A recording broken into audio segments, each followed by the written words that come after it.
everybody. Welcome to an unboxing of Mechs vs. Minions. There are many like it, but this one is mine. So, Mechs vs. Minions is in board game circles, is a little bit of a hyped up game. This is the first board game by computer game company Riot. You can see, I think you can see there. This is based on their League of Legends IP, which is a ridiculously popular multiplayer online arena battle game. I tried that game out. I enjoyed it in concept, but whenever I played, I hated being a newbie in it, and I could never stop being a newbie, so I never really got into it. But Mechs vs. Minions is set in that world. It's not based on the actual gameplay of the game. It's a co-op game where each player has a mech run by a creature called a yordle, which I don't know that much about, so they look like little gnomes to me, but it's a co-op game. It's a move programming game, which my wife and I really enjoy. We've played a lot of Cult Express, which forces you to sort of program your turn and then kind of press play and see what happens, which is a lot of fun. So, the other thing about this game was it's only available directly from Riot. I believe the first shipment is sold out, and the second one isn't available until December. Also remarkable about this game is that it was $75 for the whole shebang, which is, I mean, that's a good price for, like an Eldritch Horror type game or something like that. Maybe Descent, but Mechs vs. Minions is a massive box. I don't know, what can I do to bring it to scale? I don't know, here's my hand. I mean, it's a massive box. There's tons of stuff in it. It's just a massive, massive box. So here on the back, we're being congratulated. It's like a letter from Rumble's intense training of programmable lab suits. I'm going to see if I can't zoom in a little bit. Yeah, so there's that. I'm not going to read it out loud, but feel free to pause the video and take a read. But you can see up here, this is Rumble. He's one of the Yordles, and he runs this training institute for building mechs. So this is all in character, which is cool. And it's telling you that you're going to be part of an institute, you're going to be building mechs, you're going to have a mysterious power source that is completely safe to power all the stuff we have at the school. I like it. I like the flavor of it, the theme. Here's the 4 Yordles that you're going to play. Right there. Very interesting little dudes. Kind of like this grinning Cheshire Cat guy, and then the giant mustache dude, who I assume have names, but we'll find that out. There's tons of crap in this box, so let's get this thing unwrapped and opened and see what happens. Oh, and just for bragging's sake, this is box number 2791 of 30,000 in the first shipment. So that means I'm pretty cool. So, just in case you needed proof of that, pretty awesome. I have many leather-bound books. I also want to say that, before I go any deeper, that not only do you get this much game for $75 plus shipping, but you also get the massivest pile of bubble wrap I have ever seen. So, this game is imminently soloable because you get to play with all this bubble wrap. Anyway, moving along, we have this giant box, so let's get it open. If we can.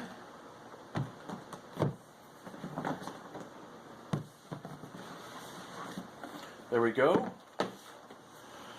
Alright, so we can see right away we have this note from Rumble.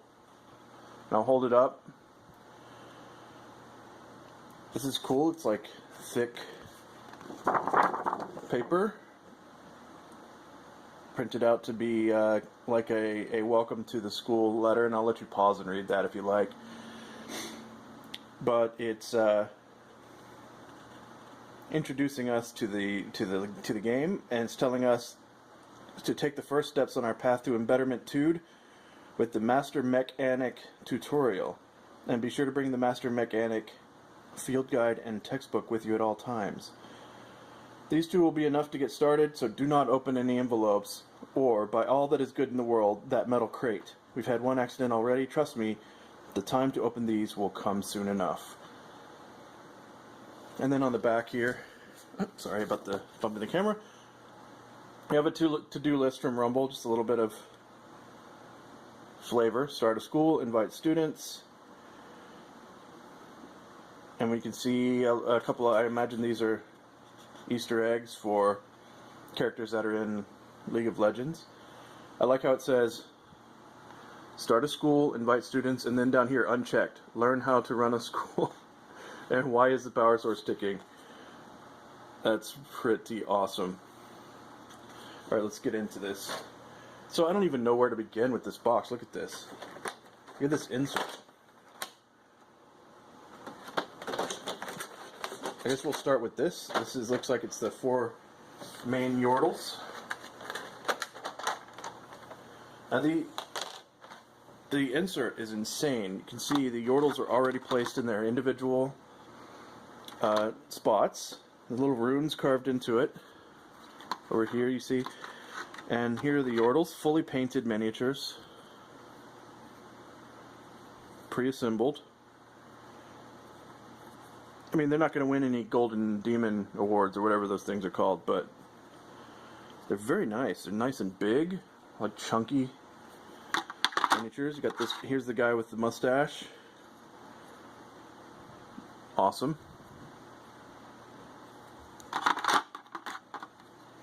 And then here's the smiling guy. Seems to be riding a walking bomb of some sort. And then here's this lady. These are really awesome miniatures. They're very evocative. I can see these being figurines that you'd display on a shelf if you had like a knick-knack cabinet or something like that. Very cool, very cool. And I have a little cover here. And I'm just going to lay these off to the side as we open up the box. Here we have a massive tray. Look at that, it's huge. Let's get this guy open.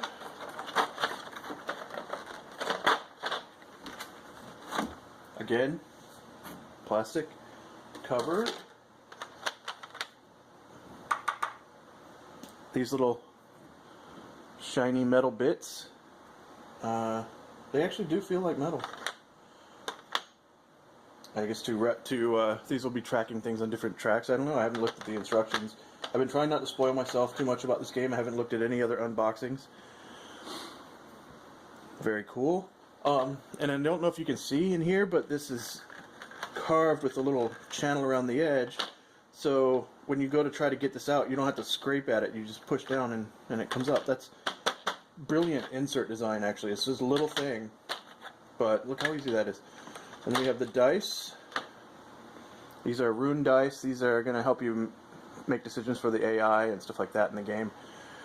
And then we have just a butt ton of these little minions, which, you know, that's half the title, right? So, but they're one color. They're all in gray, but they're inked, which is cool because a lot of games that don't bother to paint their minis also don't bother to ink them, and it's amazing what a difference a little black ink makes. You can see in the ridges there just a little bit of shading. Those are cool. We got several different poses on these guys. Each one's in their little individual divot, which makes putting this game away probably a giant pain in the butt, but setting it up is probably a lot easier. Here we have the dice, some more dice here, and you can see the way they're placed, the dice sit at an angle, so they're easy to get in and out of the box. And here we have these cool plastic crystals, which I think take the part of objectives in the game based on your mission. But they again have a little dip in the tray, so getting them out is pretty damn easy. I'm really loving this insert. They teamed up with a company, an insert company, that usually makes those third-party inserts that you get when you're super keener for a particular game. Like Firefly has a really good set of inserts for them. I don't remember the name of the company. I'm sure I'll put it in the captions.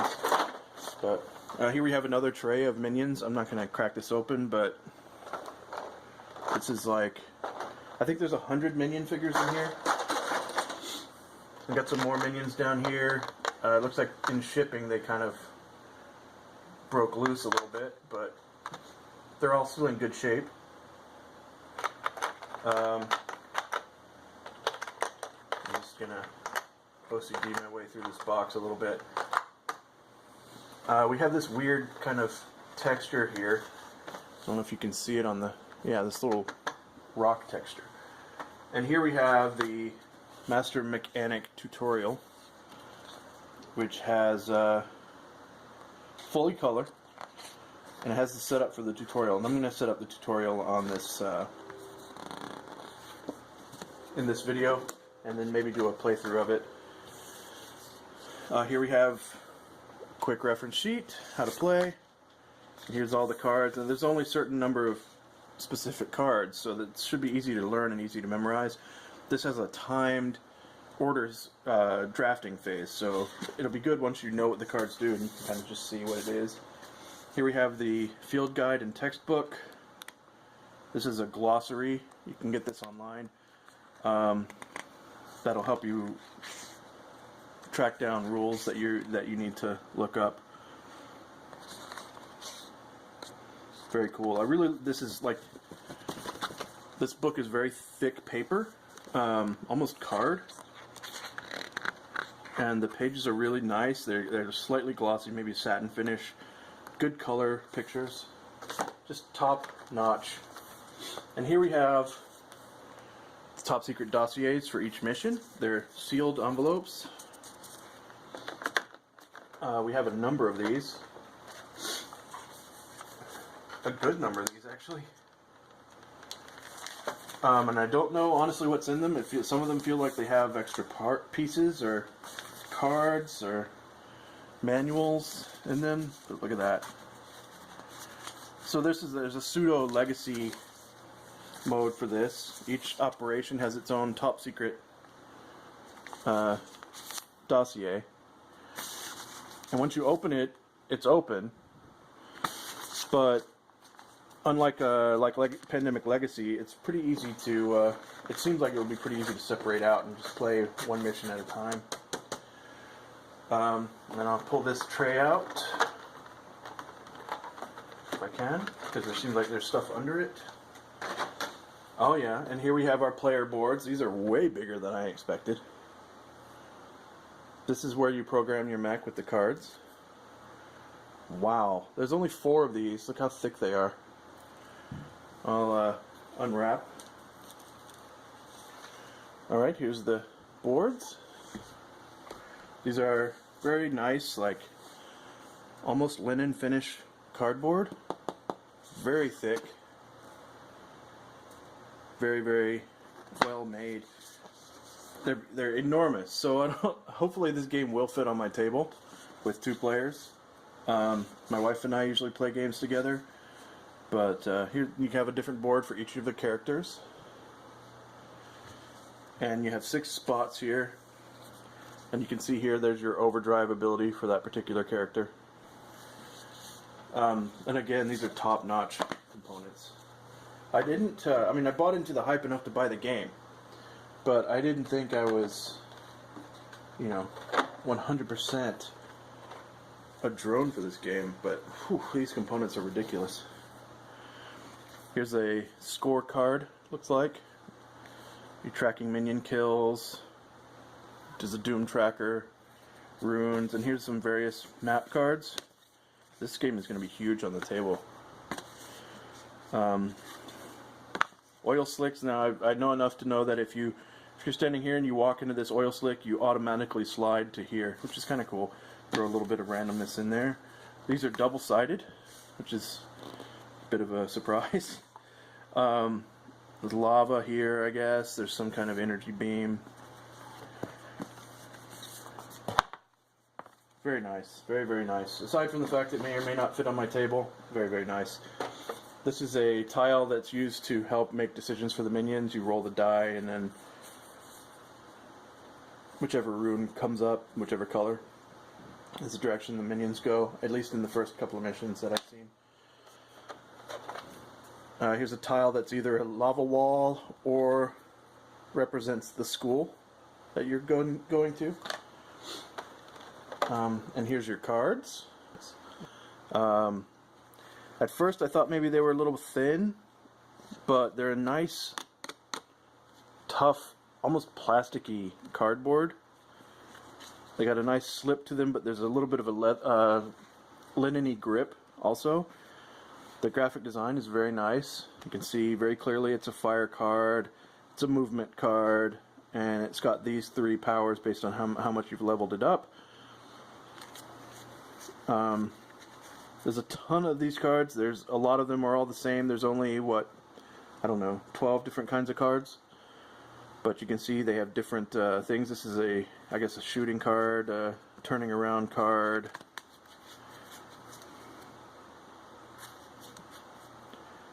And, you know, they have different elements on them. And you use these on your player board to program your mech. Very nice. Seems like these would be easy to shuffle, easy to deal. And they're pretty tough, so it would take a lot to actually damage these cards, I believe. There seems to be a spot here for additional cards that might pop out of the dossiers, perhaps. And here we've got some more cards. These are, I guess, the damage cards. Okay, these are the same material as the other cards. Glitches. These you take when you take damage. They replace some of your program cards. Make your mech do unorthodox and unexpected things. Different ones do different things. Sometimes they take the place of a card. Sometimes they make you lose a card or whatever. Again, I haven't read ahead much, but they're very cool. Stuck controls. Rotate right 90 degrees. So if that's stuck in there, your mech is just going to rotate right 90 degrees until you can get it fixed. I think that's neat. It's a little bit of extra randomness there. We've got 3 little minions just chilling down here in the bottom. Here's a figure of the bomb. This figure's in some of the missions, I suppose. I know there's one mission where you're trying to tow this bomb around. It's a very cool miniature. Here we have a sand timer. I honestly don't know how long this timer checks for. 1 minute maybe? I don't know. But this is what you use to time the drafting phase when you're trying to figure out how you're going to program your mech and all that stuff. Add a little tension to the game. But this is a really nice component. I mean, they could have put in one of those itty-bitty tiny little sand timers or something like that, but no, they give you a giant plastic, well-designed, kind of thematic timer for the game. And then this is actually the thing that sold me on this game, and I've been looking at it since we opened the box. This is a big box full of other components. Now there's a giant axe sticking out of the top. And I have been avoiding spoilers, so I honestly don't know what's in here. I assume these things are going to get taken out by the dossiers. But, yeah, I mean, just knowing that there's a big ol'... This scratched the Pandemic Legacy what's in the box jokey kind of itch that I had. So, just finding out what's in here is a major draw for me. Alright, now that I've spread this box all over my desk, I'm going to set up the first tutorial, and we'll see what it looks like on the table. Alright, so I've got it set up for a 2-player game now, for the tutorial. There's not much to it. It doesn't look like they asked me to set up anything like the egg timer or anything, and told me to get out a couple of dice. The command deck, the decision maker thing. I got out the kill board just for funds, but it doesn't look like we need it. I set up the board. The goal for this is to blow up those purple crystals there. Seems easy enough, but it's a big thick book, so I can't imagine it's going to be that easy. The tutorial is just going to teach us about the player phase. It tells us how to draft the cards. It does tell us to get the minute glass out, so we will need that. It shows you how to play your cards to the command lines, how to execute the command lines, and how to get through the cards. It shows you how to use the command cards, and then it says keep playing new rounds until you've accomplished your objective, and then it says do not turn the page until all crystal shards are destroyed. So I'm not going to turn the page, not for this, but I've got it set up, so I'm going to play through the first tutorial and make a video of that. So I appreciate you watching this unboxing. This is a hell of a game so far. For $75, there's way better components, way more love put into the packing of the box. This is a really awesome game so far, and I've just cracked open the box literally. So if you want to watch the playthrough, I'll get that up as soon as it's done. Probably at the same time as this, knowing my schedule. Yeah, I'm kind of overwhelmed by this unboxing. Alright, thanks for watching, guys, and stay tuned for more.